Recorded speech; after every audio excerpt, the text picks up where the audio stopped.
Righty-ho, the story is here. I'm red, it's cold. Stay tuned. This is an insane day. I'm going to relay it as concisely as I can. We've ended in amazing fashion. But the story's insane. Okay. I have to tell it now, otherwise I'm going to forget all the details. So, where shall I begin? I got up at 5 a.m. and had to grab a taxi to get to this. It's not a bus station as such, but it's kind of like a marshrutka station. If you know what that is in Central Asia, it's kind of like shared taxis that go to places that conventional bus routes or trains or planes don't go to. And I think I've brought it up before.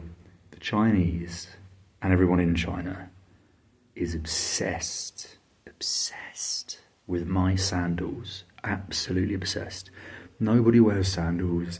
People look at it, they giggle, they take pictures. I've even met people like hotel owners who are very articulate, fluent in English, very well, kind of upper middle class, and even they were obsessed with my sandals. Let me show you these sandals right now. They're very dusty at the moment. These are one of my favourite purchases of all time. Those sandals there, those dusty buggers, cost me, I think, €4. I think €4 in, or the equivalent in, was it Rio or Sao Paulo? I think it was Sao Paulo. No, I think it was Rio actually. And yeah, second hand, and they're absolutely amazing, so comfortable. I put these socks, which are a bit grimy now, in 3 layers. So I've got my base sock, fill that with talcum powder, and then I've got my 2 really good quality thermals.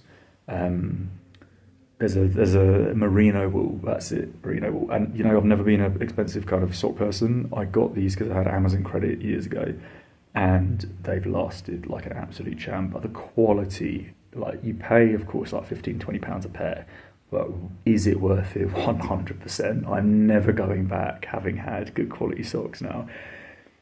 I digress. So people are obsessed with sandals, and because of this, I was trying to get a taxi at around 5:20, and it's a relatively busy city at this time because Chinese people are workaholics, so everyone's up and about from the early hours until super late. And in fact, not to go on a tangent, I watched a documentary last night. Unfortunately, it was a Vice documentary, but it's called 996, which is just it's this system that people have in China where it's like 9 days on. I think it's 9 days, 9 days, 6 days, something like that. I don't actually know. I'm making that up. It's called 996 for a reason. It's something to do with the time that people work.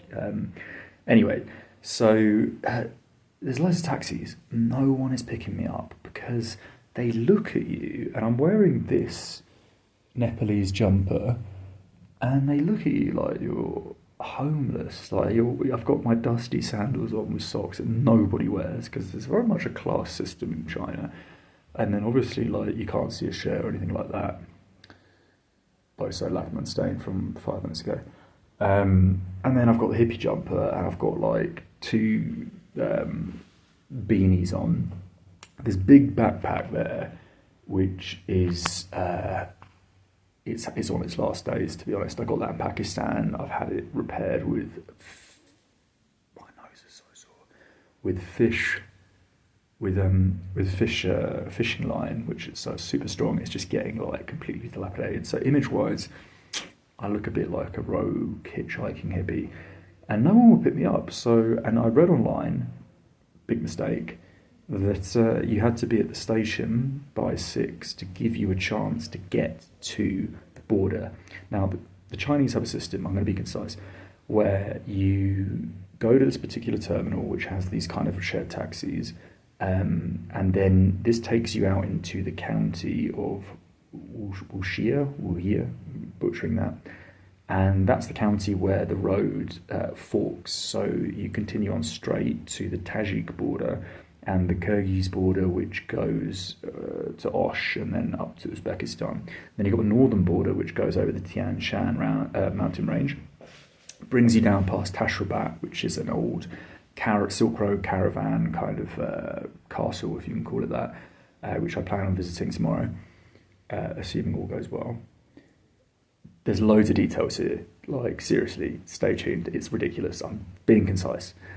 And then from there, you go up down to Naryn rather, and then Issyk and then Bishkek. The thing is, you have checkpoints which aren't actually at the border. So you've got border checkpoints, but then you have like intermediary checkpoints, and then the initial checkpoint outside of Kashgar, which is about 1.5 hours, a little bit less for the border that I'm at.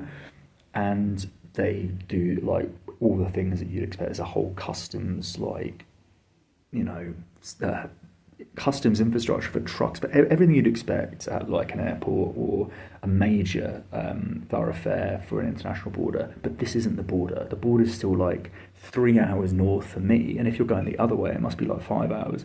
But they have these initial checks, and then you've got checkpoints all the way, and then you've got the actual border itself.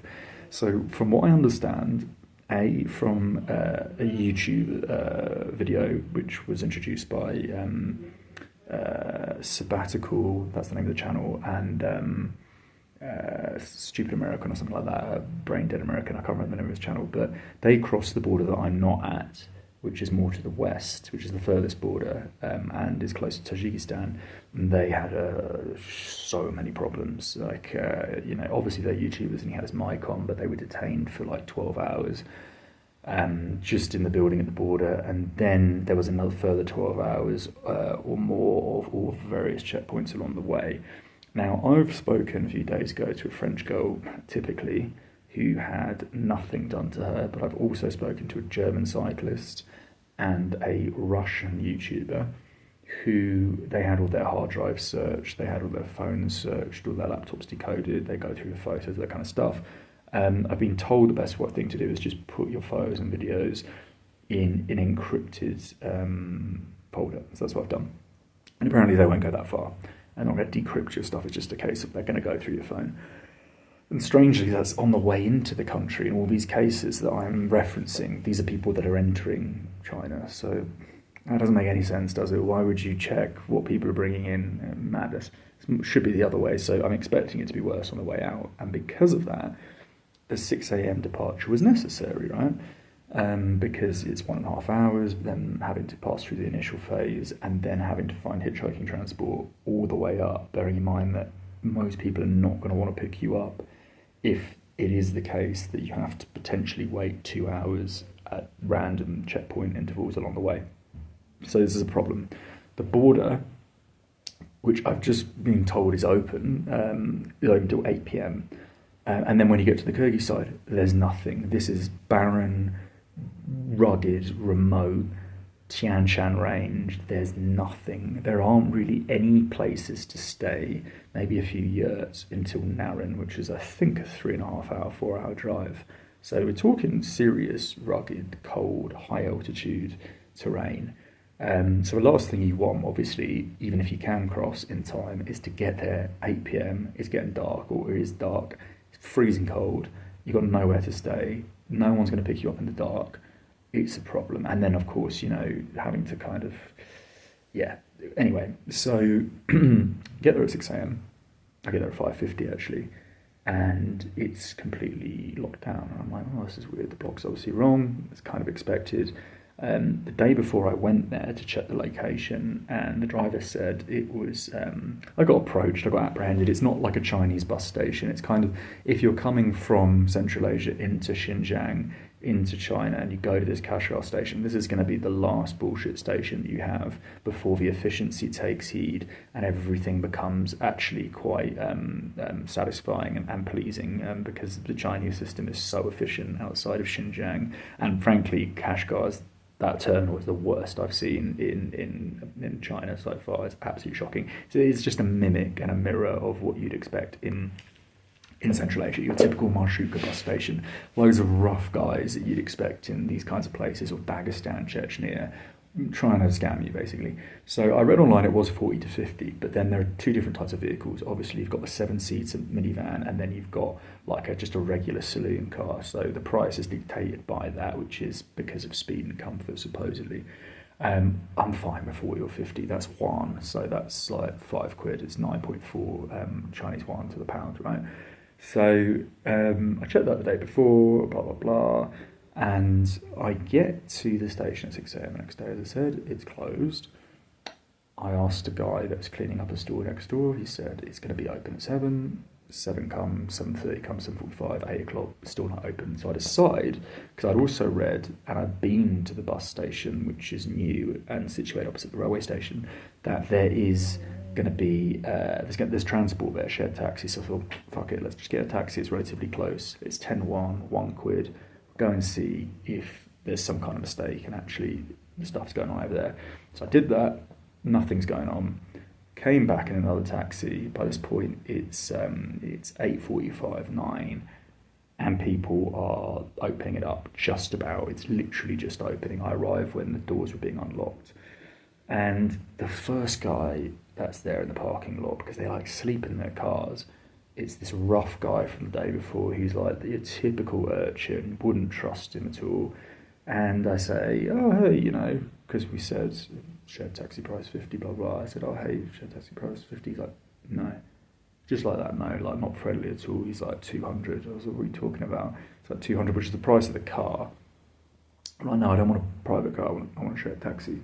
And I looked around. There weren't many vehicles at that time, so I went in and I this security woman who in real Chinese stations would be high level when it comes to efficiency and professionalism.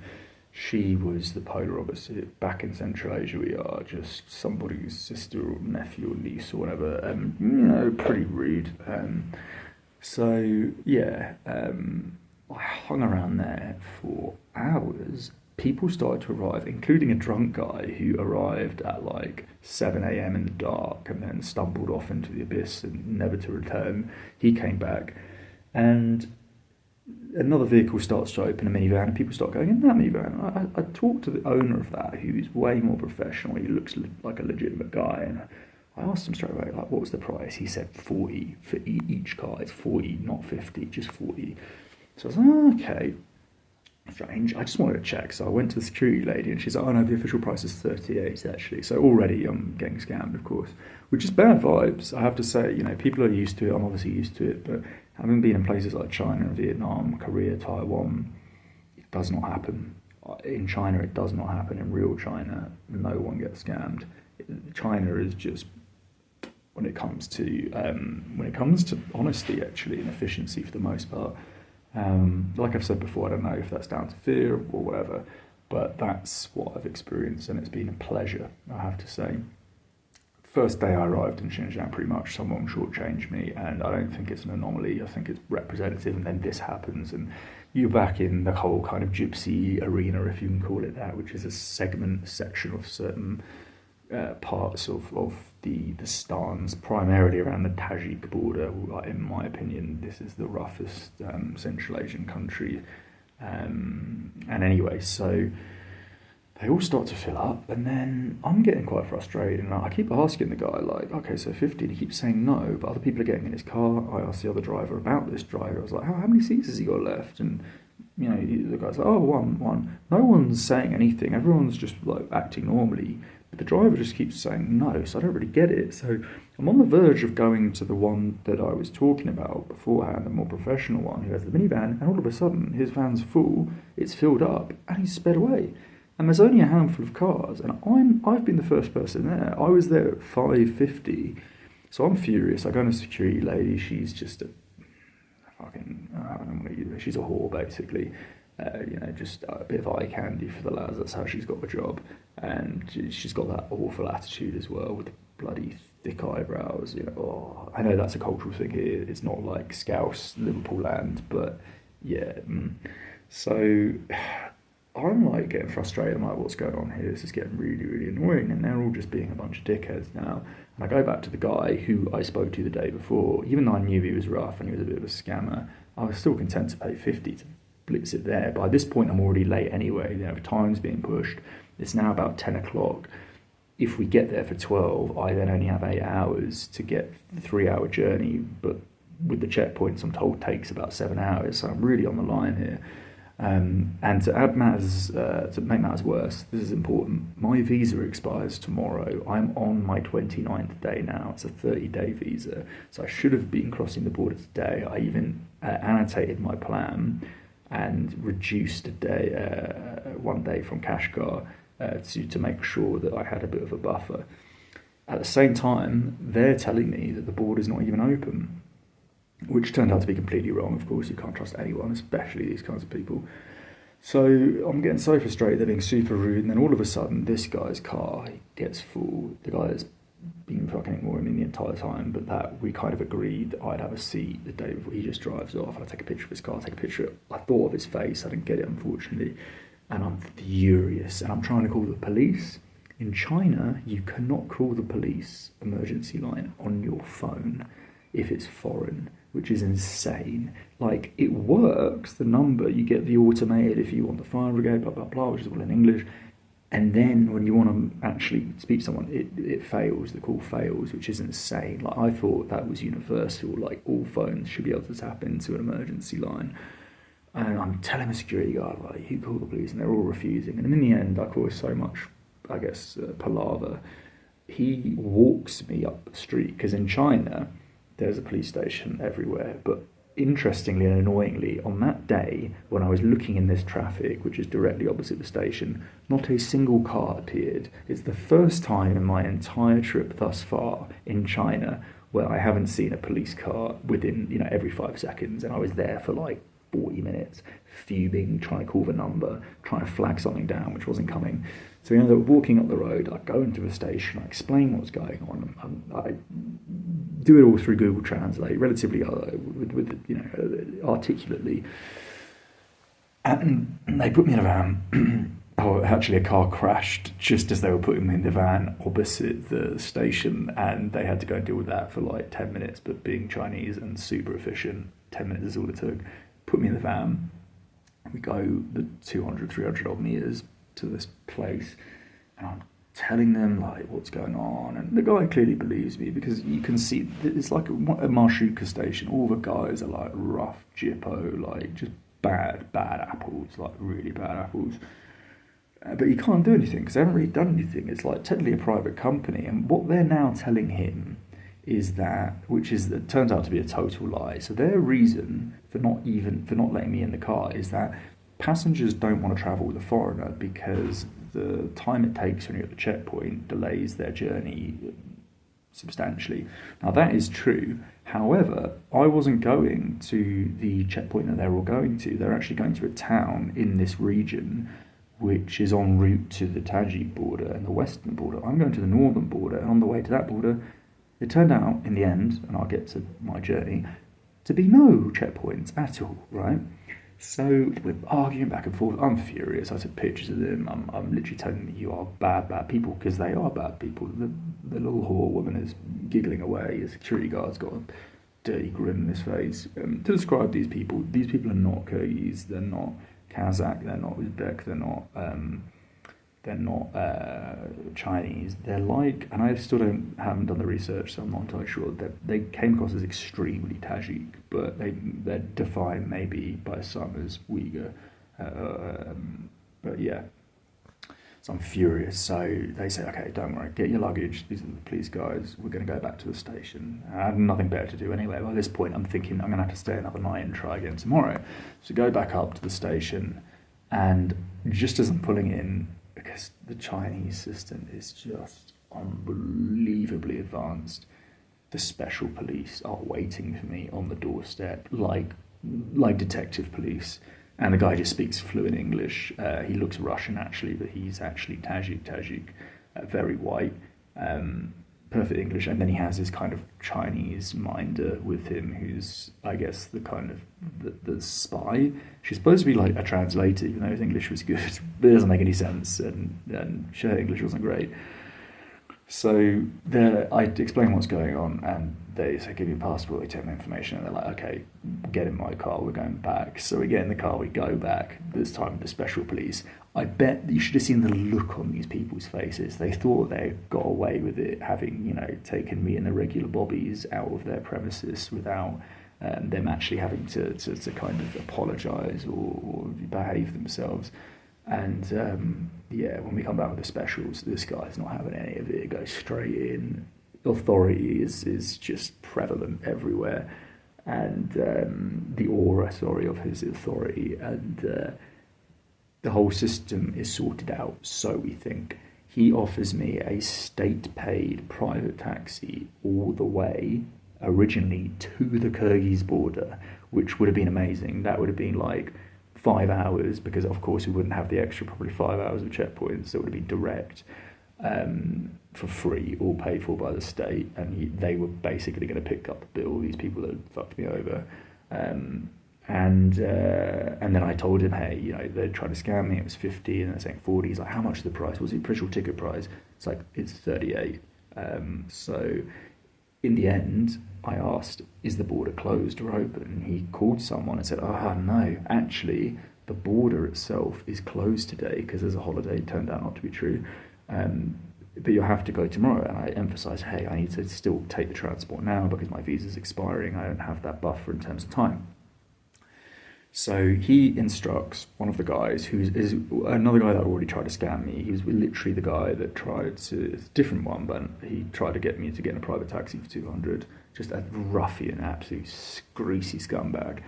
And he instructs him, after much argument, to take me in his car. And I paid the 38, even though it was offered by the state. I said, no, I'll pay it. And the whole time, I get a bit of, it's not anxiety as such, I think some people get it, but when certain things make me giggle, and I'm trying not to smile, and it's not because I'm finding it funny, I'm genuinely just the whole process. I wouldn't call it stress, I don't really get stressed, but at least perhaps subconsciously it's bothering me, so I get these grins that kind of come up, and I'm trying to not grin because I'm surrounded by all these people, police and receptionists and guests and these arsehole greasy people, and I'm like grinning away. It looks really bad. Plus I think I'm going to get a free ride, so I can't mess this up. In the end, we get in the car, we drive off, we're booming towards my destination, we're going super fast, there's hardly any traffic on the street, and I'm looking, and I'm getting close, I'm getting ready in the back of the car, get my stuff ready, and we just go straight past the border that I'm supposed to be at, straight past it. And there's a woman next to me, and a little kind of teenager, and I pull out my phone and I translate in Uyghur, and I say, hey, that's the place, to the young guy, that's where I'm supposed to be. He's like, no, don't worry about it. It's still up here. And I'm now kind of doubting myself. I'm like, no, I'm pretty sure it's up there. The woman who happened to be an ex-police woman as well, spoke English, very educated, and she said, you're supposed to get off there. I'll tell the driver and I'll call the police for you, because I think she overheard the whole palaver at the station and how it was articulated over and over again, and everybody knows I was going to Torogor, that you were supposed to drop him off there, and the guy made that very clear. But now you can't even turn around because the borders are so we're not even at the border. That's what's so crazy. But the route to the initial phase of customs and clearance is so advanced. The highways are brand new out in the middle of nowhere, and there are thick barriers and barbed wire and razor wire stopping you from turning. You cannot turn around without going through another checkpoint. So we've already passed the opportunity, and the place that they're now going is another 35 minutes drive, rapid drive. And I'm like, oh, for fuck's sake. And now I have no chance of getting to the border. So I'm thinking, okay, hotels, blah, blah, blah. We get to this checkpoint, and they ask me the inevitable question of, where are you going? And I'm not going to lie to them. I say, I'm actually going back the way I just came because the driver has made a mistake. Now that ended up being a 1.5 hour back and forth between the custom officials, this guy who's totally lying, and I don't understand what he's saying, but he's a fucking liar, so I know he's just chatting shit, and me trying to articulate that, don't listen to a word he's saying, this is exactly what's happened thus far. The morning's already been crazy, the police have been there twice, he's been instructed to do everything that he hasn't done thus far. And, now I'm in a palaver, and I'm like, okay, they didn't really thoroughly understand the situation. So, well, you're just going to have to pay for a taxi back. Yeah, he's made a mistake, but that's the only real thing that's feasible now, because there's obviously passengers in the car. And now, ironically, we are solidifying the idea that foreigners do keep, passengers waiting, which is why they don't want to get in the car. When it wasn't true, there was no checkpoint until that point. I would have been dropped off on the side of the road. Everything would have been fine for the northern Kyrgyz checkpoint. And I'm aware of that. I'm articulating, I don't want to inconvenience these people, but at the same time, I'm not going to now be fucked over again. So I said, look, I'm happy to walk. If you just let me walk, I'm happy to walk. He's like, you can't walk in China, it's illegal. I was like, well, I'm not going to give in at this point. I'm not paying for a taxi. I've already paid for this guy. He's taking me to the wrong place. He's fucked me over all morning, like all of his pals. And ex-policeman eventually comes out of the car, and at that point, he had said to me on a message, I'll just drive you, this is the police officer at this checkpoint, I'm going to just drive you the 30 kilometres back to the other checkpoint. So I was like, brilliant, this has worked out fine. Even though we've just wasted hours and the day has already been crazy, that solves the problem. I get my bag, I walk with him, break my watch in the process, unfortunately. The one I literally just bought, this vintage watch for like £4. And then he takes me at the back, and they have a secret slip road. Like, it's just not even like properly mapped. It's just like this secret slip road with its own little checkpoint, and it's for people coming from some other random place, rural place, or I don't know what it's for. It's not the highway. I don't know why people are taking it. It's for some small kind of mountain villages. And he's like, okay, so from here you just got to go straight. I was like, what do you mean? He's like, yeah, you just got to go straight. I mean, I did say I was going to walk originally, but then he said that he would drive me, so I was a bit surprised. I was like, okay, I can walk. I looked at my map. 6 hours minimum, and I was wearing sandals. It's cold, and my bag is now 18 kilos, maybe 20 with the water and the bloody the food. So I was like, oh my god! And it's already like 2-something p.m. now, so I knew I'm going to arrive in the dark, and that's even without brakes. And I've got a bad back, and that's not the most comfortable rucksack. So I was like, okay, so I start walking, and I'm just going through it, and I get about an hour and a half in, and then some Kyrgyz tourists stop to take a photo shoot of pictures in the road with me, with my sandals. Everyone's obsessed with the sandals. And then I keep walking, and keep walking, and then basically, hello?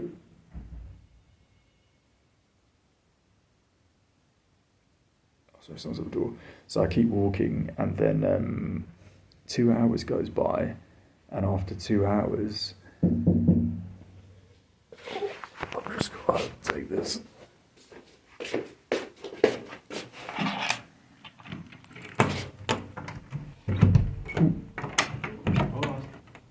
Hello. Hello. Oh, nice to meet you.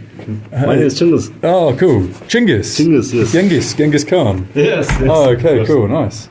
Awesome. I'm John. John? Yeah. Nice to meet you. Nice to meet you too. I was just doing a little video. Your place, this? Yeah, I've just taken that one. Yeah. Okay. Cool. Oh, you speak English? Yeah, a little. It's good. Yeah, where are you from? Kyrgyzstan? Oh, you're from Kyrgyzstan? Kyrgyzstan. Ah, nice. Which city? Narin. Narin. Okay, tomorrow I go to Tashrabat, Tashrabat, then Narin, Balakchi, all the way around to Jurgaland. Yeah. I was just doing a little video on here. Yeah. Anyway, so I'll wrap it up there, and then I'll finish this off another time. I'll do a part 2.